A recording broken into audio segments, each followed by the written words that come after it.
लगातार 24 घंटे बोलकर golden book of world record की विश्व रिकॉर्डदारी ओम प्रकाश टेलर से खास चर्चा। कैसे करें अपने बच्चों का पालन, समाज में कैसे लाया जा सकता है सुधार। कैमरा पर्सन रोहित गहलोत के साथ बदनावर से विशेष संवाददाता पवन वैष्णव की खास रिपोर्ट। नमस्कार, एनटीवी टाइम चैनल में आपका स्वागत है। हम हमेशा आपको कुछ ऐसी खबरों से रूबरू करवाते हैं जो कुछ हटकर हो।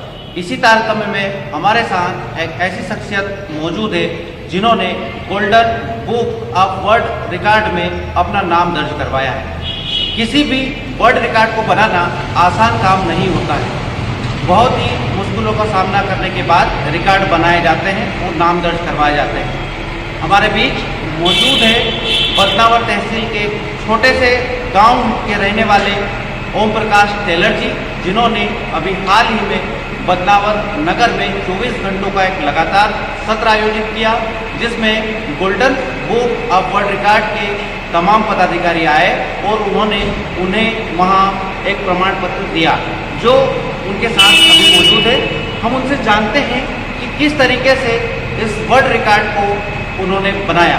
नमस्कार टेलर जी। नमस्कार। हम आपसे जानना चाहते हैं कि ये जो golden book of world record आपने बनाया, किस उद्देश्य को लेकर इसकी शुरुआत आपने की? पवन भाई, ये एक्चुअली क्या है, वास्तव में मेरा उद्देश्य आज से नहीं है, तो पिछले 12 से 15 सालों से लगा हुआ है। और इसका उद्देश्य घरों के अंदर परवरिश का जो रास्ता हम अपनाते हैं उसमें एक परिवर्तन आना चाहिए। और ये मैं बचपन से इस चीज़ के बारे में सोच रहा हूँ, क्या हम परवरिश के अंदर परिवर्तन कर सकते हैं, क्योंकि मैं ऐसा मानता हूँ कि परवरिश ही एकमात्र रास्ता है जो हमारे बच्चे की दशा और दिशा तय करती है। तो उस परवरिश के रास्ते को मुझे ऐसा लगता है कि बहुत सारी पेरेंट्स गलतियां करते हैं, उनके ऊपर मैंने रिसर्च किया है। मेरा पूरा प्रोग्राम 3 पार्ट है। एक, हम क्या गलतियां करते हैं, हम इनका कैसा विकास करें और उन गलतियों को सुधार कर हमारे बच्चों का निर्माण कैसे करें। तो ये उद्देश्य चुना है। 24 घंटे का सत्र आपने आयोजित किया था। आप चाहते तो कम समय में भी समझा सकते थे, इससे ज़्यादा समय भी ले सकते थे। 24 घंटे ही क्यों चुना आपने? आपने सुना होगा कि भगत सिंह ने एक डायलॉग दिया था कि बहरों को सुनाने के लिए धमाके की आवश्यकता होती है। तो मुझे ऐसा लगता है कि आज हमारे समाज के अंदर हम लोग वास्तव में, हमारे बच्चे बहुत खतरे में हैं, बहुत समस्याओं में हैं, बहुत सारे एडिक्शंस में हैं। और पेरेंट्स मुझे लगता है कि जागरूक नहीं होना चाहते। उनको लगता है कि स्कूल सुधारेगा, स्कूल को कुछ और लगता है। मतलब हर व्यक्ति एक दूसरे के ऊपर निर्भर कर है। भगवान ने माँ बाप के भरोसे बच्चे को भेजा और माँ बाप किसी और के भरोसे हो जाते हैं। तो मैं चाहता हूँ कि लोगों को पता चलना चाहिए, हर एक छोटे से छोटे व्यक्ति को, कि परवरिश भी सीखने की ही एक चीज़ है। तो मैंने सोचा 24 घंटे करूँगा तो डेफिनेटली कुछ तो लोगों तक मैं मैसेज पहुँचा पाऊँगा। बस मेरा उद्देश्य था लोगों तक संदेश देना, रिकॉर्ड बनाना नहीं, संदेश देना परवरिश को लेकर। आपने अनौपचारिक चर्चा में बताया कि आप इस विषय पर सालों से अध्ययन कर रहे थे। कई दिनों का समय भी आपको लगा। जब आपका रिकॉर्ड नहीं बना था, जब आप इस पर रिसर्च कर रहे थे तब, और जब आप रिकॉर्ड बना चुके थे, दोनों समय के बीच में आम लोगों को आपके लेकर जो कुछ भ्रांतियाँ थी या अब कुछ परिवर्तन हुआ है लोगों की सोच में आपको लेकर, ऐसा लगता है? बिल्कुल। एक्चुअली क्या हुआ था कि जिससे मैं कभी इस बारे में बात करता था या कर रहा था, तो जिस दिन 24 तारीख के दिन, मतलब 20 तारीख के दिन जैसे हमारा प्रोग्राम था, उसके एक दिन पहले भी कुछ लोग मुझे मिले।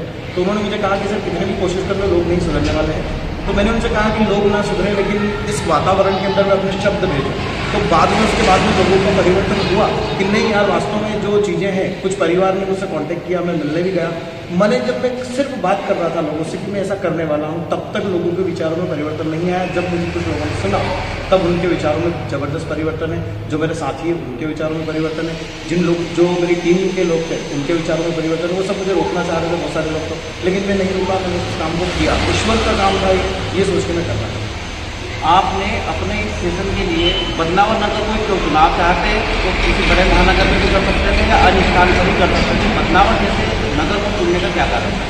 कौन भाई, इसके लिए बहुत बहुत धन्यवाद। आपने मेरे से प्रश्न करना। आपको बता दो कि अभी जितनी तो बधाई के लिए फ़ोन आते हैं, तो वो मुझे ये कहते हैं कि आप बदनावर से बाहर आके और बाहर के व्यक्ति होकर आपने इतना बड़ा काम बदनावर किया। तो सबसे पहले मैं उनको ये बताता हूँ, जो लोग मुझे शुभकामना देते हैं, जब उनका जन्म भी नहीं हुआ था, मैं तब से बदनावर से मेरी आत्मा जुड़ी हुई है। वो ऐसे जुड़ी हुई है कि मेरी जो एजुकेशन है पहली, वो पूरी बदनावर के बिड़वाल नगर में हुई है। और बदनावर मेरा बचपन से आना जाना है। बदनावर की मिट्टी की खुशबू, यहाँ की हवा की खुशबू का मैं मतलब एक ऋण है मेरे ऊपर।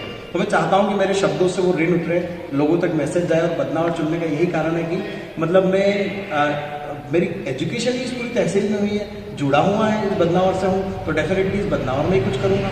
जहाँ से मैंने मेरी ज़िंदगी की शुरुआत की है, जहाँ से मुझे समझदारी मिली है, तो निश्चित मेरा जन्म स्थान नहीं है, लेकिन मेरी एजुकेशन भूमि, मेरा कर्म स्थान बदनावर ही रहा है, और ईश्वर मुझे इंदौर से फिर यहाँ खींच के लेके आया है, तो डेफिनेटली कुछ उसमें छुपा है, कोई रहस्य है, तो बस यही सोच के बदनाव में करना है। एक स्वस्थ व्यक्ति के लिए एक दिन में लगभग 5 से 6 घंटे सोना आवश्यक होता है। आपने लगातार 24 घंटे बोला, कितनी परेशानी हुई आपको या आसान रहा आपका? मैं आपको एक चीज़ बताऊँ कि मोहन भाई, सबसे पहले तो मुझे वास्तव में कोई दिक्कत नहीं है, लेकिन दोपहर में जब मैंने सुबह 8 बजे बोलना शुरू किया था, तो दोपहर में 2 बजे तक जाते जाते मुझे ऐसा लगा था कि अब मैं नहीं बोल पाऊँगा। मेरी 2 दिन से मैंने खाना नहीं खाया था, 2 दिन से मैंने पानी नहीं पिया था, क्योंकि मुझे टॉयलेट नहीं जाना था, तो वो 2 बजे तक आते आते मेरी हालत ख़राब हो चुकी थी, और बस मुझे लग रहा था कि अब मैं उतरने वाला हूँ। लेकिन मेरे साथ उस समय कुछ ऐसी घटना हुई कि मेरे अंदर जो एलर्जी आई, उसके बाद में मुझे नेक्स्ट मॉर्निंग तक भी ये नहीं पता कि मैं मतलब 24 घंटे कब हुए। मुझे गोल्डन बुक वालों ने लिख के दिया कि अब आप उतर जाइए, वोकल कॉर्ड पे भी स्ट्रेस आने लग गया है, क्योंकि मेरी आवाज़ बैठने लग गई, तो मुझे उनके कहने को मतलब मैं 2-3 घंटे हो गया। आगे चलकर आपका क्या उद्देश्य है? आगे क्या करने वाले हैं आप? कुछ बड़ा या बस यहीं तक रुकेंगे आप? नहीं, मेरा उद्देश्य नहीं है, लेकिन ईश्वर का उद्देश्य इसमें छुपा हुआ है। मैं घर घर तक पेरेंटिंग का संदेश पहुंचाना चाहता हूं, और बहुत जल्दी मैं बदनावर से इसकी शुरुआत कर रहा हूं। चाइल्ड गाइडेंस एंड काउंसलिंग का सेंटर ओपन कर रहा हूं। प्योर सोल पेरेंटिंग क्लास के नाम से मैंने इस क्लास का एस्टेब्लिशमेंट किया। ये भारत की पहली क्लास है। अभी तक वर्कशॉप हुए हैं, लेकिन पेरेंटिंग की क्लास में मतलब हम लोग मिलकर से शुरू कर रहे हैं। ये भारत की पहली पेरेंटिंग क्लास होगी, जिसका नाम है प्योर सोल पेरेंटिंग क्लास, जिसकी शुरुआत में बदनावर से बहुत जल्द कर रहे हैं। तो जल्द से जल्द मैं लोगों तक पहुँचना चाहता हूँ। बच्चों की समस्याएं हैं कौन भाई, बच्चे आज मोबाइल के एडिक्शन हो चुका है, पोर्नोग्राफी का एडिक्शन है, पेरेंट्स को नहीं पता है, और उनके ब्रेन की ये चीज़ें कैसे हिट कर रही है, उनके पेरेंट्स नहीं जानता है, और जानता भी है तो उनको नहीं कर रहा है। मैं चाहता हूँ कि उन लोगों तक आवाज़ पाए, बस मैं इसलिए कोशिश कर रहा हूँ। सोशल मीडिया का प्रचलन बढ़ रहा है। सोशल मीडिया का उपयोग आज बच्चे कम उम्र में भी करने लग जाते हैं। आपने अपने सेशन में भी इसका दोहराया था, इसको बताया था लोगों को। सोशल मीडिया बच्चों के लिए कितना घातक है और कितना सहयोगी है? देखो और मैं आज आप ये काम कर रहे हो, ये आप सोशल मीडिया पर देख रहे हो, आपके लिए सोशल मीडिया बहुत अच्छा है। समस्या ये है कि जब तक हमारे बच्चों को ये नहीं पता चलेगा कि सोशल मीडिया का फ़ायदा क्या है और नुकसान क्या है। मेरा टारगेट है कि बच्चे और पेरेंट्स को ये पता चले कि ये कहाँ हमारे लिए फ़ायदेमंद है और कहाँ नुकसानदायक है।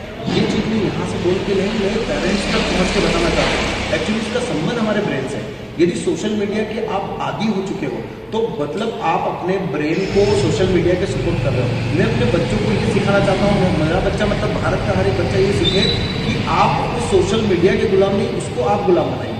आप मोबाइल के गुलाम नहीं, मोबाइल को आप गुलाम बनाइए अपना, कि आप जब चाहें तब चलाएं, जब मोबाइल मतलब जब आपकी इच्छा हो तब नहीं, मतलब आपको नियंत्रण करना। मैंने कुछ बच्चों के सेशन भी लिए इसके ऊपर। मैं चाहता हूँ कि बच्चा उस मोबाइल को नियंत्रण करना सीखे, वरना ये हमारे लिए बहुत घातक है। क्योंकि 45 मिनट से ज़्यादा मोबाइल चलाना ऑलरेडी हमारे ब्रेन के लिए घातक है, हमारी आंखों के लिए घातक है। तो सोचिए हम लोग तो 6 घंटे यूज़ करते हैं। मैं चाहता हूँ कि लोग इसके लिए जाने, और मेरे सेशन में मैं इसके बारे में डिटेल बताता हूँ कि कैसे बचना है।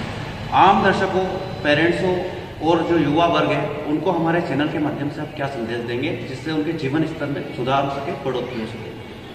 कौन भाई, बहुत अच्छा क्वेश्चन है। मैं सिर्फ एक संदेश देना चाहता हूँ कि आज कोई भी व्यक्ति बहुत सारी चीज़ों का गुलाम हो रहा है। शराब का गुलाम हो रहा है, पोर्नोग्राफी का गुलाम हो रहा है, सोशल मीडिया मतलब हम जब मोबाइल खोलते हैं तो देखते हैं, कुछ देखना चाहते हैं पवन भाई का इंटरव्यू, देखना चाहते हैं पवन भाई की न्यूज़, और कुछ और सामने आता है और हम वहाँ लग जाते हैं। उनको ये कहना चाहता हूँ कि हमारे ब्रेन को समझें आप, हमारे ब्रेन की स्थिति को जाने। ब्रेन को नहीं पता होता है क्या सही क्या गलत, बस हम गलत ही करते चले जाते हैं, और हम उस चीज़ के इतने आदी हो जाते हैं, हम इसको एडिक्शन कहा जाता है। और एडिक्शन से बाहर आना एक नशे से बाहर आने के समान है। ये सारा नशा है। किसी भी नशे में जाने से पहले मतलब आप जैसे भी एक्सीडेंट हुआ था आपने देखा, बहुत बुरा एक्सीडेंट हुआ, 5-6 लोग मरे। क्यों मरे पता है? क्योंकि हमने ये नहीं देखा कभी भी कि जब हम गाड़ी की स्पीड देते तब हमारा ब्रेन कौन सा काम करता है, और जब हम ब्रेक लगाते हैं तब दोनों में अंतर। जब आप स्पीड देते हो तो आपके ब्रेन का राइट काम करता है, और जब आप उसको ब्रेक लगाने जाते हो तो लेफ्ट करता है, और इन दोनों के बीच में जैसे बैलेंस बिगड़ा तो अब आपका एक्सीडेंट होना पक्का है। उन दोनों के ब्रेन के बैलेंस को तब बना पाओगे जब आपको कोई एडिक्शन नहीं। यदि किसी भी प्रकार का एडिक्शन है, कोई नशा है, कोई लत है, वो आपको उस समय उस ब्रेन का बैलेंस बनाना नहीं देगी। और हर एक युवा से मेरा स्पेशली हार्टली रिक्वेस्ट है कि अपने ब्रेन का बैलेंस बनाए। बनाना बहुत जरूरी है। ऐसा ना हो कि आप अपने ब्रेन को किसी और के सपोर्ट कर दो, किसी और को हाईजेक ना करना। बस एक यही संदेश मैं देना चाहूँगा अभी इस वक्त। ये थे हमारे साथ golden book of world record में अपना नाम दर्ज करवा चुके ओम प्रकाश टेलर जी, जो बता रहे हैं कि किस प्रकार से हम सोशल मीडिया से दूर रहकर और विभिन्न तरीके अपनाकर अपने जीवन स्तर में सुधार कर सकते हैं। देखते रहिए इसी प्रकार की खबरों को देखने के लिए एनटीवी टाइम चैनल।